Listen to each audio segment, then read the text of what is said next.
Welcome, everyone. I'm Greg Stanley. I'm here with Wes Warren, Whitehall Management.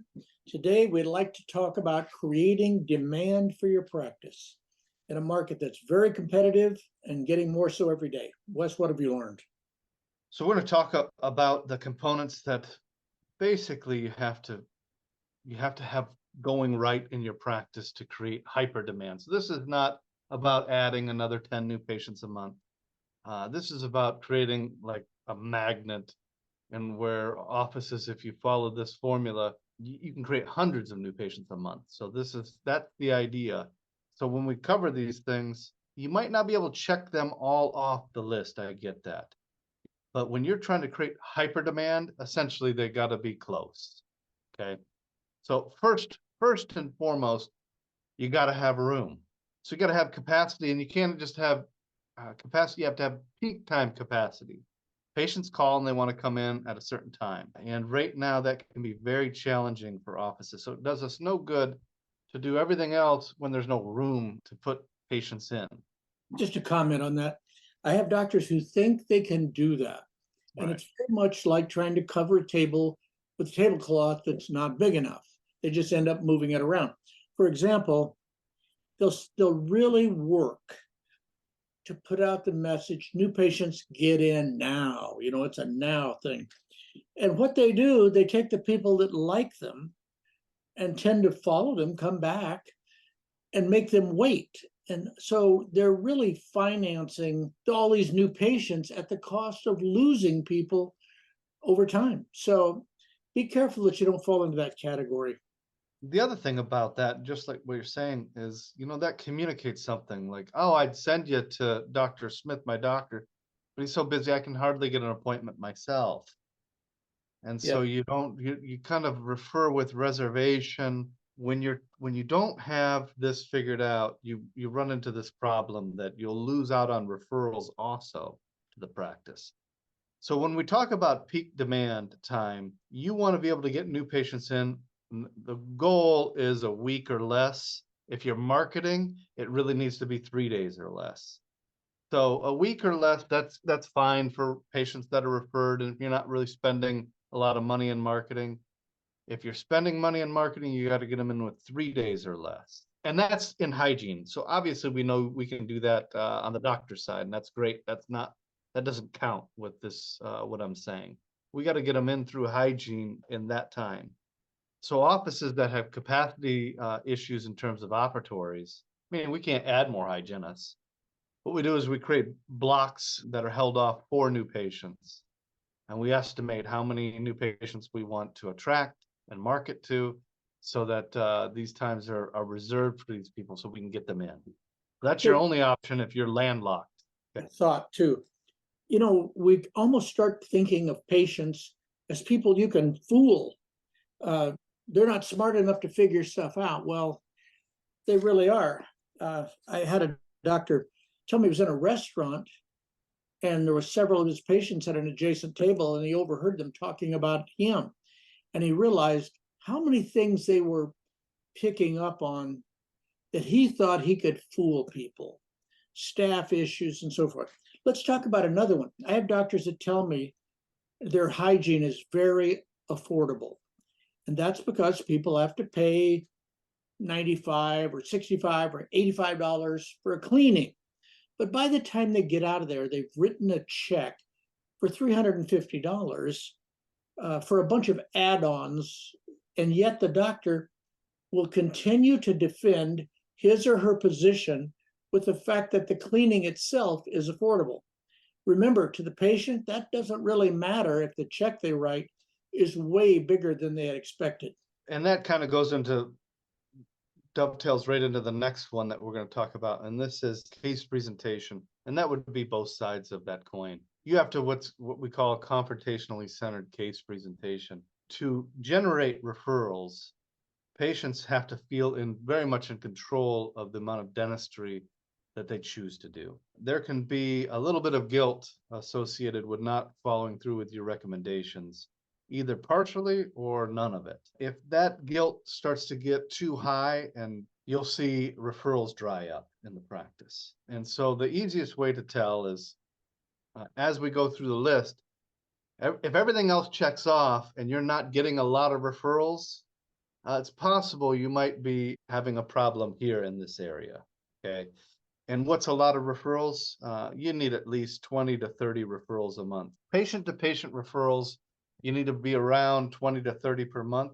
And if you're doing a lot of marketing, if you're a big office, at least 50% of the new patients need to be referred to the practice, somewhere in that range. So when we go through these things, like I said, you go, oh, peak demand time, we got openings in hygiene. I can get people in tomorrow. Nobody waits a long time when they call. And the next thing we're going to talk about is fees and being in network.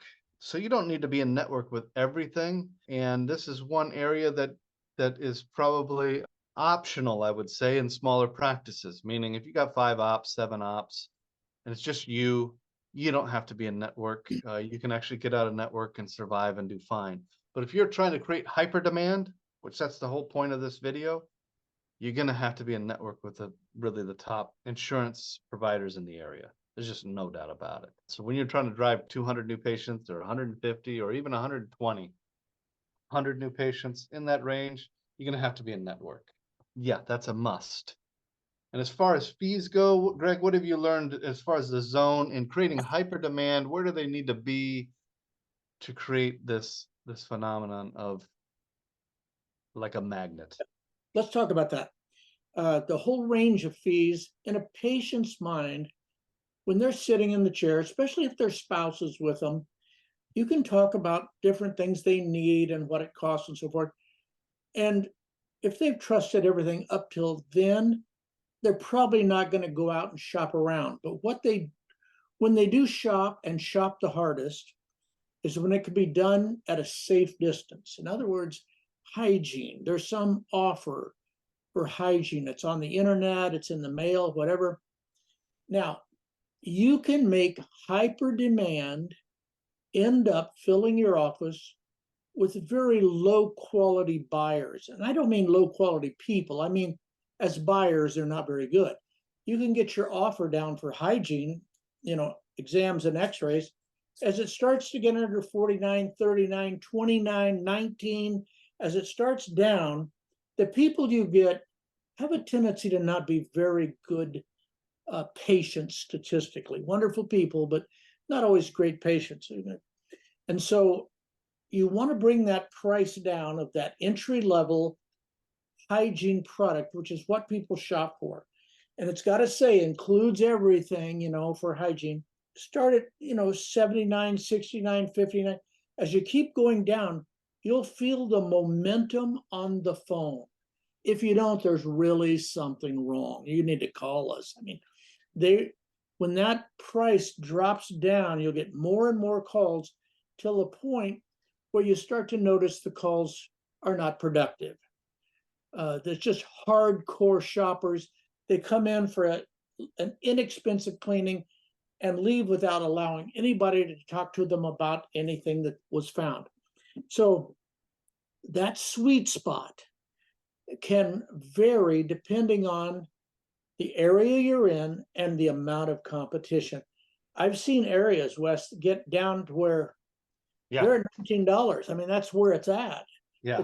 Hyper demand, and they just have to do it. But usually it's around 39 to 49. What fee percentile do you see doctors at that if they're trying to create this demand, where would you recommend their overall, as far as that's a good question. You recommend them be at the 90th percentile, 80th percentile, 70th? What range would you say is the optimal? I'm going to give you some numbers. The question is, how big do you want to get? Right. How much demand do you want? I started looking at the people in Whitehall's consulting group who had enviable practices where people say, wow, how did they do that? They're full.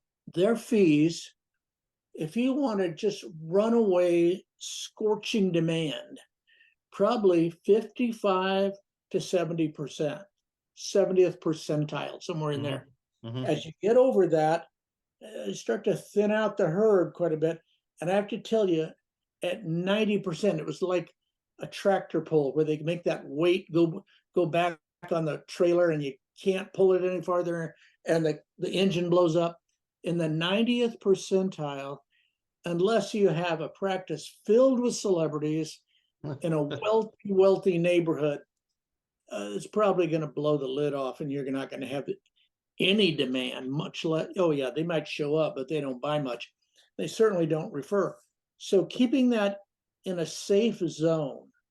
You know, Wes, a lot of the people that come to Whitehall are looking for a way to fill an associate. You know, they built up a practice over 30 years, and their charm and their drive, their marketing, they've managed to keep themselves pretty busy, but now they got to fill this other practice. And so they find that the dynamics that we're talking about here really come into play. They can't get away with associate flow of new patients with the same prices and the same negative staff person that might be answering the phone and so forth. In other words, they're really back to square one, trying to rebuild the whole system from fees all the way to staff patient interaction. Yeah, I've observed the same thing, Greg, almost identically. So most of our doctors, you know, have a stable practice that really don't have this demand we're talking about. It's just a nice practice with a decent amount of new patient flow. It's not uncommon to see them at an 80th percentile or 85th or something like that. But when you're trying to create hyper demand, yeah, you're going to have to go down on that percentile. You can't be too aggressive there, no doubt about it. You know, it's in the marketplace for dentistry. It's very similar to so many other things. You know, when my wife and I want to go out and eat somewhere, the place we might want to go is the best place to eat. It's what everybody's talking about. And we'll drive by 3 or 4 pretty good restaurants that don't have a car in the parking lot. There's nobody there. And we go to the one that's hot, and man, you can't get in. It's that way in dentistry. It's a winner take all. When you start delivering what people want, really what they want, you tend to see all the patients gravitate. Let's talk about some mistakes people make. One of their staff, they've got 15. One of the their staff that's pretty good, she needs to get off at 3 o'clock to start dinner for family or whatever. So they start closing at 3. And they've got a staff person who's a living, walking nightmare. She's a hot mess, but dang, she can collect money. And so, in other words, we end up with this thing where we are now not catering to the marketplace because we're trying to keep some dysfunctional staff happy. We're trying to keep some functional staff happy. We've got special situation. Another staff person, she's been accepted to hygiene school and she wants Tuesdays and Thursdays off or whatever. And they literally destroy their consumerism. We see this so often. So if you really want hyper demand, I promise you can have it if you are really focused on delivering what people want. You do it and you'll get them. You said the peak demand time. Most of you already know this, but you absolutely can't close at 3 and open at 10. You know, you've got to cater to either the early morning rush or the late afternoon, or both. You know, that's a given. The other thing you mentioned, Greg, was team members. That gets to the next point here. Having great team morale is crucial in getting referrals to the practice. When patients show up and you've got people that not enjoying being there, maybe because they're next to somebody who's mean and creating an environment where it's just kind of negative and people are just clock punching, you're not gonna generate a lot of referrals. The practice has to have an electricity and a buzz through the team members themselves to generate the referrals that we're talking about. To get 50%, you know, when we're talking about offices generating 100 referrals a month. Believe me, this is a huge component. You have to have an engagement of your team at the highest level of morale. You can't broadcast that we like you, we want you here, we're glad you're here, we value you. You can't broadcast that with your mind completely tied up with the contention, like you talked about, of the person that you're sitting next to, and that you don't like her and they don't like you or whatever it is. it creates awkward moments, and there's awkward silences, and you know, all that kind of stuff goes on in these offices, and it will kill the referrals and the patients. I guess their view of your practice. You talked about that story about sitting next to the doctor. The patients pick up on all this stuff. And all it takes is one rude or hard to be around staff member to kill all this. Be a guardian of the team morale. We usually try to introduce bonus systems and make it exciting and fun and give them a little ownership in the practice in terms of the financial reward. So they're excited about being there. And there's definitely a dollar amount that comes with that. You know, you got to create an opportunity around $300 plus that they can make consistently month in, month out with great performance, meaning the practice just does okay, does a little better than it's doing now, that they can earn that kind of money, and it's so we bribe them for this type of morale, and you get paid back through basically a flood of patient referrals. Can we cover something, Wes, you brought up about consumerism? We put this incredible focus on new people at the cost of our old people. We know that we can move them, we can move their appointment, we can make them wait a little long. In other words, we've really got to get a sense. It's kind of like in tennis, those really incredible pros that can make a drop shot, make the ball just die right over the net. We need staff who know how far they can go with their existing people to accommodate new people and keep it all balanced and moving forward. When you can do that, not only can you get hyper demand, you can accommodate it.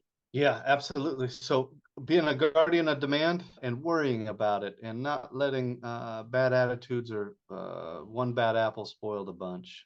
Also, very important to remember that staff who really like their office, their job, a lot of times they're threatened by new staff, outsiders, and they'll always tell the doctor, we got this. No, we can handle it. And what they do unconsciously, they begin to screen inbound phone calls for allowing people to get in that are easy to sell, that are kind of the kind of people that show up for what they promise they're going to do, and they kind of get to where they're trying to spot flakiness over the phone and keep it outside the office, as opposed to just bringing people in. So sometimes you're running a staff person short and everybody will tell you you're fine, and you're not fine. It kills morale. They start screening to excess. Yeah.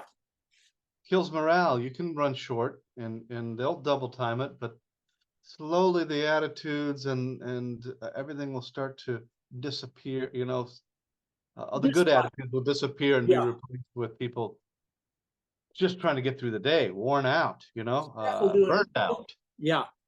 Staff will do incredible things and have just amazing months and just miracles. And you think, well, they did it, but it's not sustainable without another staff person added to it. So be very cautious of that. Creating hyper demand without accommodating it is wasting patience, wasting money. So next is phone skills, Greg. This is a biggie, especially when you start spending money on marketing. It really is not a problem, or certainly too bad of a problem, until you're really getting aggressive with marketing. The numbers, as you guys know, listening to this, you've probably been aware of this for years, but it's quite shocking how bad it is, and can be quite shocking how it reverts back. So team member that you trained and they're converting, you know, 80, 90% of all callers, everything's going great. And you just forget about it. And you come back a year later, they'll be at 50%. And it's a disaster when you're not converting on the phone. And some of the things that kind of flip away, you know, from our phone training, which you guys have access to, you guys should just ask, you know, email Lori for our phone scripting. Pretty straightforward, but things that disappear is the close. So you answer the question about, are you in network? Are you not in network? And there's a script for that. And then you'll just see would you like mornings or afternoons? Just disappear. It's not even there. The team member stops asking. is probably the number one thing that we see happen. They're not asking for the appointment, and they're not doing it in a way that, which would you prefer, mornings or afternoons? That's what seems to disappear. Can I make a Uh, comment? Yeah, Whenever we get into those specialized sedation practices where they're looking for the giant cases from people that have neglected dentistry for decades. The person they put on the phone, you talk about skills, you might add the word drive to that. I mean, where they are driven to help get that person in and to solve all those problems, because those phone calls can be worth $30,000 or $40,000 each. In fact, in a sedation practice, they're usually worth $21,000 a piece. And so to not have the person on that phone, the right person, the cost is horrendous. and this is something, like I said, you just got to repeat, train, train. You need to have your office manager pulling people in and going, okay, I'm a new patient. Ring, ring. Do you take XYZ insurance? What do you say? Have put people on the spot to actually deliver these scripts, and don't ever let go of that. In other words, repeat it. Every month, have an audit where everybody gets pulled in. How do you answer this question? Wes, you talked about a percentage of people that should come in. What was that again? We're looking for right around 90% of all phone calls should end up in the practice, even if you're out of network. You should be in the high 80s. It's high, but you got to have the scripting, and they have to have it down how to answer it. And they can't fumble it, and they got to slip right into that close after they answer it. Again, you have access to that. Just ask Lori. But you got to make sure that it's trained on. Role played forever. Okay, now that we've done this, we've got all this get ready accomplished. Yeah. Now we turn to marketing like we mean it. And a lot of people approach marketing like, okay, I'll try $500 on a coupon shopper paper that's for free at the grocery store, and think they're marketing. How do you know you're getting serious about marketing now that you are clear that it should actually pay if we do it? Well, you got to put the money behind it first and foremost. And a lot of those things that we gravitate to, you really can't put any kind of real dollars behind it. When you're ready, I would say good starting budget's probably around $3,000 a month. When you've got all this lined up and you're ready to explode the practice and fill up some associates and things like that, you got to be spending. Usually, the rule of thumb is 3, 4, 5% of the practice gross The target. through marketing. But for the most part, you got to be right around 3,000 a month. You're looking to get around $200 a new patient through the door. Could be as low as 150 in certain areas, but somewhere around there, the cost per new patient should be right around that number. And that's how you evaluate your marketing company. You get all this right, you can start ratcheting up that marketing budget. We got people spending, $50,000 a month, generating hundreds of new patients, where it's half of them are referred and half of them are marketed through the practice. This is the formula. It actually can be a little bit more difficult to figure out where you're getting stuck, because it can be complicated, but this is it. It's all buried here somewhere in terms of giving you the access to the market, where you can build a practice with 16 operatories and dominate the landscape of your area. We have too many people that have messed around with marketing and concluded that they got the wrong kind of patients from marketing. They say marketing's no good because it brings in people with aluminum foil hats and weird things.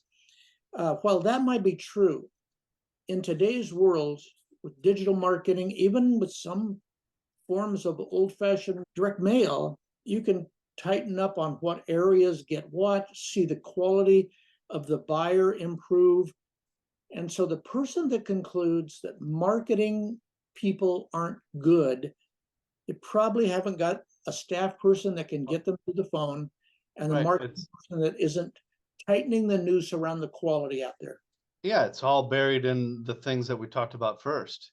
The Right. phone skills, you gotta have the fees right. You gotta have capacity, peak time capacity. You gotta deliver a case presentation that's confrontationally centered, where they feel like they're in control. All the stuff applies in making actually the marketing pay. And if you're off on some of these things, the marketing won't pay.